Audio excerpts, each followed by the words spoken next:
What is up, humdingers and gunslingers? Welcome back to another episode, Full Primal Power Prep for the American Pro 3. We have a deadlift day because, you know,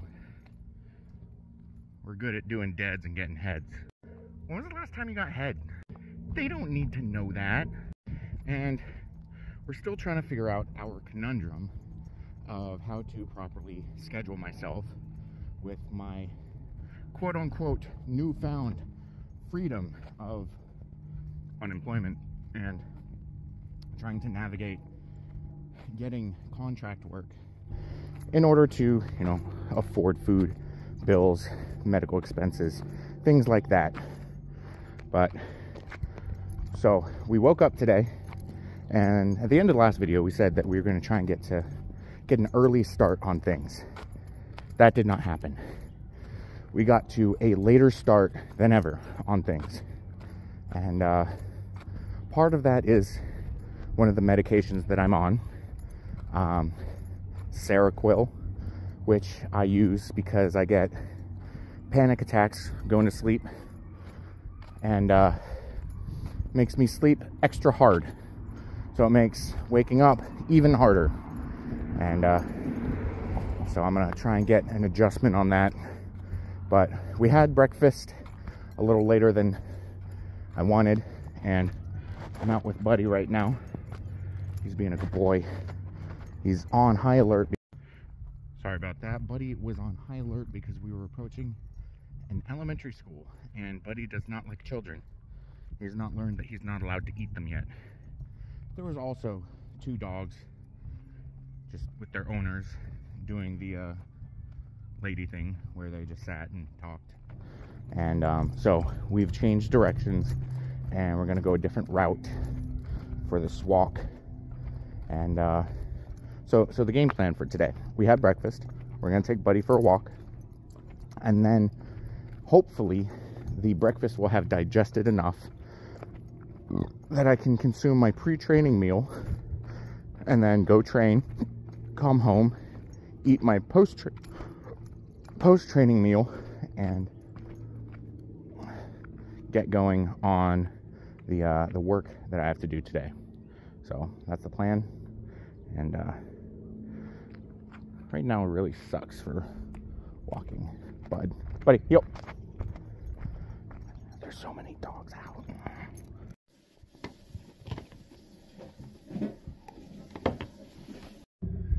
So we are on our way to the gym. It's about 12:30.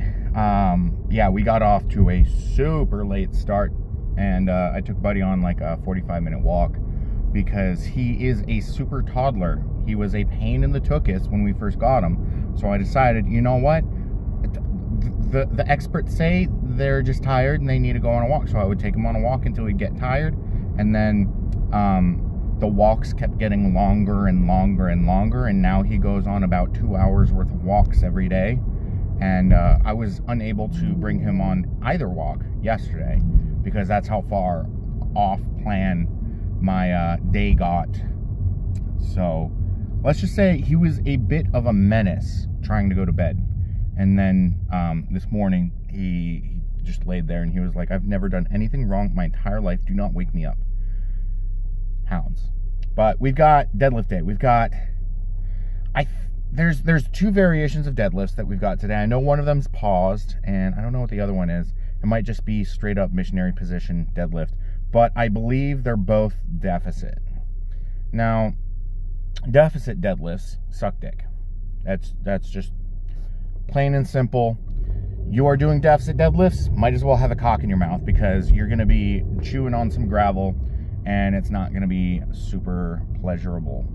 So we've got that, and then we've got some accessory work that I barely skimmed over. I just focused on the fact that we were doing deficit deadlifts and started my complaining then. But I have a tweak or a knot in my left glute hamstring area, and hopefully we've got some pre-fatigue work where it's straight arm lat prayers and some leg press. So if you remember a while ago I made a video about how leg press is stupid, because it is stupid. Because leg press is a lawless land where someone will load it up as heavy as possible, take up all the plates in the gym, and go not even a half squat worth of distance. And they'll tell everyone and every Tinder date they ever get that they leg press 1,000 pounds. Might as well squat 1,000 pounds, but squats are bad for your knees, leg press isn't. You've got no core going on in the leg press. Leg press doesn't have any sort of hip hinging. It doesn't have any of the nuances to do with squatting. But leg press is stupid because it's that lawless land. But if you use the leg press correctly, it is a great therapeutic tool for your recovery, and it's a good tool for recovery and priming yourself for a day of something like deadlifts. So the way that you use the leg press correctly is that you try to get as maximal range of motion as possible, which means you've got to go as low on the plate as you can and angle your knees out to get your knees out of way of your torso when you're going down there. So that's what we'll be doing. And I discovered this, or I didn't quite discover it. I started listening to people who knew more than me, and RP strength stuff, Renaissance periodization, and yeah, lifting, with the exception of the compound movements, just recognize that lifting is stretching under a load, and you get stronger by being able to stretch under larger and larger loads. It's all about that stretch and compression and being able to control the weight, and you end up getting larger, more progressive gains if you follow that kind of logic. So that's what we'll be doing today. We've got deadlifts and we've got complaining. See you there.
So I know I'm a menace for loading the bar like that. Just ignore it.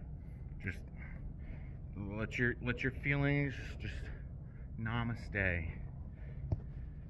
The red on the outside and the blue on the inside is okay. It's okay.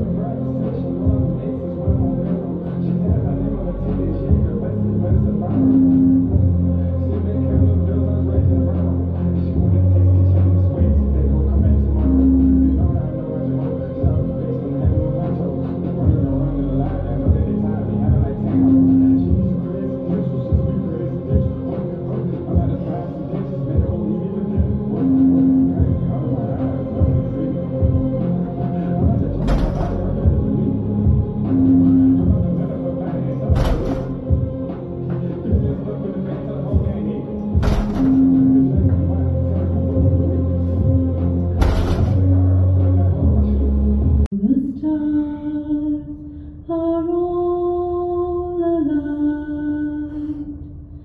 Mist and shadow, cloud and shade, all shall fade, all shall.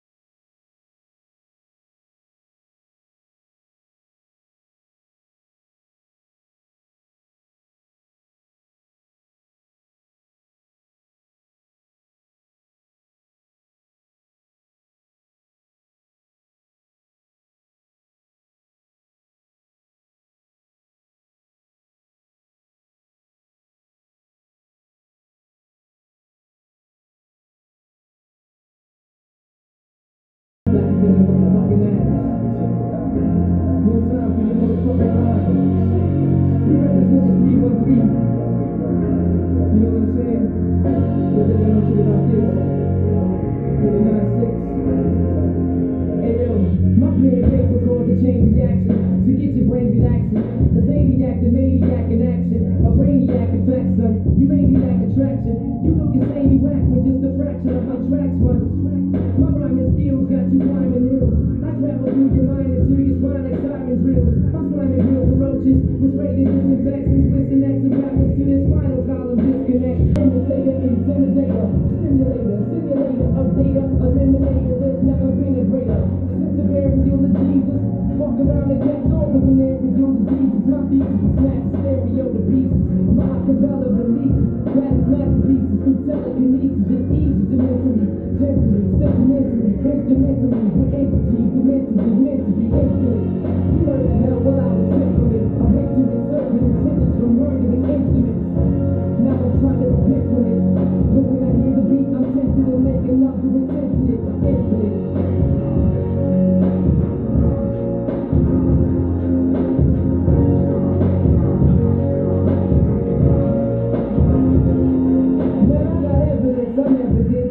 Alright, thirsty heathens, time for a pump check. Just finished off with some calf raises, so got a little bit of extra veinage on that calf. Let's see about this one. Oh yeah, getting that little cleft at the back of the calf means we're getting kind of lean-ish.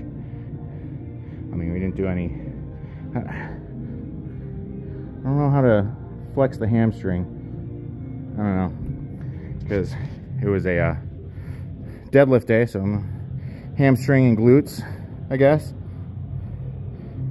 Yeah, this one can't really flex that hard because of the knot going on, and then a little bit of a forearm pump from those monkey grip deadlift holds, and face pump. All right, and that took a total of 2 hours for a training day, which, all things considered, is actually pretty good. Normally it takes about like 4.5 hours, but this little time management thing seems to be working out for training, at least. See how it works out for everything else, because I still have to record auditions today, which, I mean, it's low physical effort, but it's high mental effort, because I have to focus on enunciating words and not providing too much of a staccato speaking rate. And I didn't get to edit the ebook yesterday or at all this week. I'm debating whether or not I want to slow down on the auditions and focus more on the ebook while it's at this like kind of critical junction where I'm right about ready to publish it, and determining whether or not I need more visuals for the mentally impaired, also known as the average powerlifter, because you're all stupid. Me too. But yeah, I'm actually pretty happy with how that training day went. The my hip did not enjoy those deficit deadlifts, which is probably why coach programmed them, because motion is lotion, and when things don't like things, generally the thing that it doesn't like is what's going to be therapeutic and rehab that muscle group or tendon or whatever. It's likely something piriformis related or something around that. But getting down to the bar was the hard part, doing the full deadlift. Actually, there were actually two hard parts in that. There was getting down to the bar and bringing the bar back down. Usually bringing the bar down, zero effort, but you saw on that first 475 that I clipped my knee and I popped right off. That hurt like a bitch. It hurt a lot. And the hip was feeling better up until that point because the knee got jarred outwards. And once we were done with the deficit deadlifts, we went into the accessories and it started to feel a little bit better. So hope is on the rise as we rehabilitate this. I don't know if it's an injury or just a tweak or something. Probably just something got really tight after the meet because, I mean, to be fair, I was on a shitload of Toradol at the meet, so I couldn't feel anything. And probably when that wore off is when things started to tighten up and decide to tell me that they were in pain. So training's done for the day. Now we're gonna go home. We're gonna eat our chicken, sauerkraut, and rice meal. That's our first meal after training. And that'll be done at about 3 o'clock. I have to cook the rice though, and that's the only part that might take a little bit of time. But we're actually, it's looking like we're going to be able to maintain the pace that we need to for the rest of the day. So, because that last meal of the day is actually super light. It's just one bagel with orange marmalade, which is delicious, and a protein shake, and that's it. So if I have to cram that in with my other meal like 15-30 minutes later, I can, but it'd be preferable if I was able to spread it out a little bit, like 2 or 3 hours. So if I eat at 3, I can eat at 5 or 6, and I can eat at 8 or 9. Oh, we got off to a late start today, but it's looking like we're gonna be on track for the day, oh, that's spooky. That's spooky. Me being responsible. Oh, but yeah, I'm just driving home. Gonna see Buddy. I'm probably gonna start the rice before I let Buddy out because he is a pain in the assholes. So that's what we're gonna be up to. Operation Get Some Food Inside Me is a go. This is how most people would like to die. I have Zelda, and Buddy decided that he also wanted to get on my lap. There was 140 dogs worth of 140 pounds worth of dogs on me. That's how everyone wants to go out. That's so stupid. I don't even have a cup. Alright, so I just recorded 2 auditions, demos, whatever, for a couple of books. One of them is a Japanese mythology book, which that one's gonna, if I get that one, I'm gonna be excited for that one, because I really like Japanese culture and mythology. I've read a bunch of the old school texts, like the 5 Rings, the Way of the Samurai, and a couple other things, back when I had the influence of West Side looming over me. And then we also read for, it's called Dark Desires, where it's it's probably going to be the most sexist book on the market for the near future, because it's like, women are toxic and manipulative. Let's break down the 15 ways that they manipulate men and will probably kill you. Because the introduction is about a toxic woman who killed a successful man. So someone got their heart broken, and I'm going to capitalize on that. The author's name is Obsidian Black. If that's not a pen name, I don't know what is. My pen name will be Mike Ropepi for micropenis.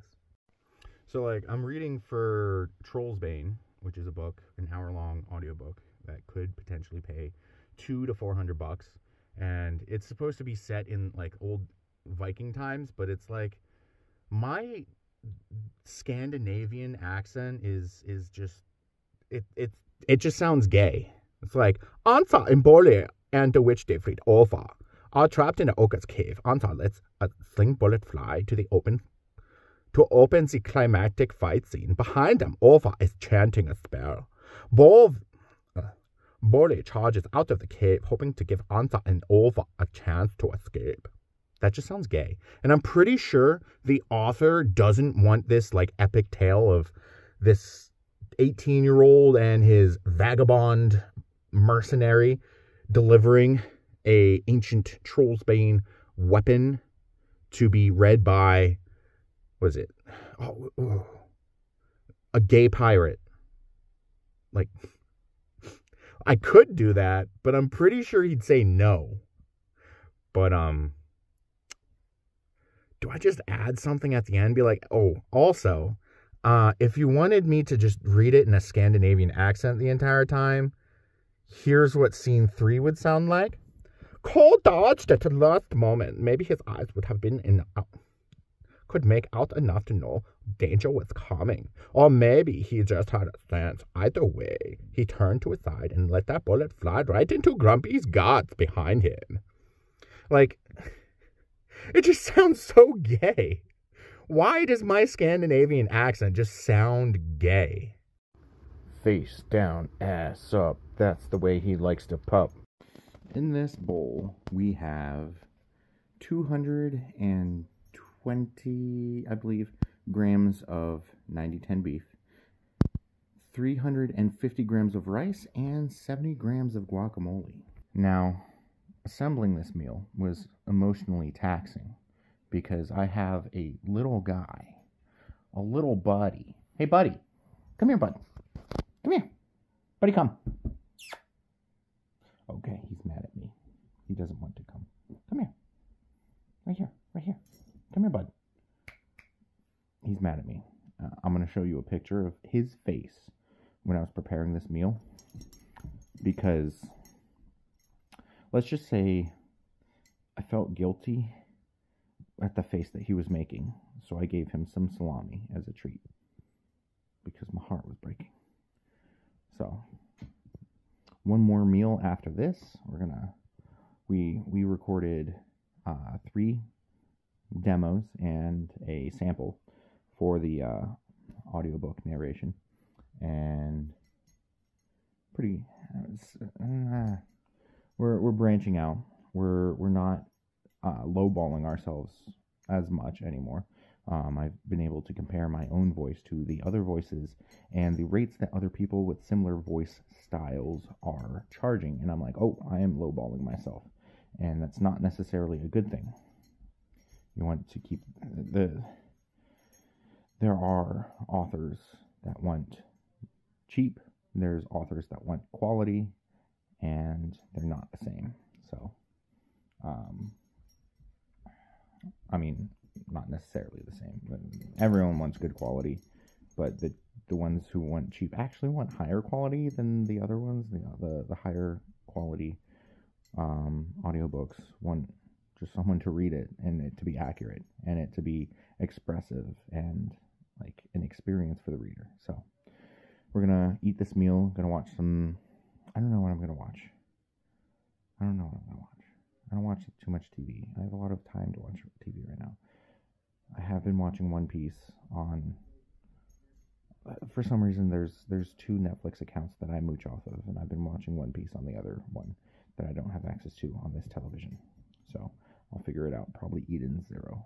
But anyways, I gotta go eat. I've been droning on for 2.5 minutes. Shut the fuck up, Patrick. Just go eat. And the last meal of the day is refusing. It's a bagel with marmalade and a protein shake. But I mean, what meal doesn't have a protein shake? And there we have it. That is the end of the deadlift day. I really hope that you guys enjoy this kind of visual diary kind of method of recording, because I'm just a guy. I'm just a guy who's trying to figure some stuff out, and it's a good idea to always have something to kind of like bounce ideas off of.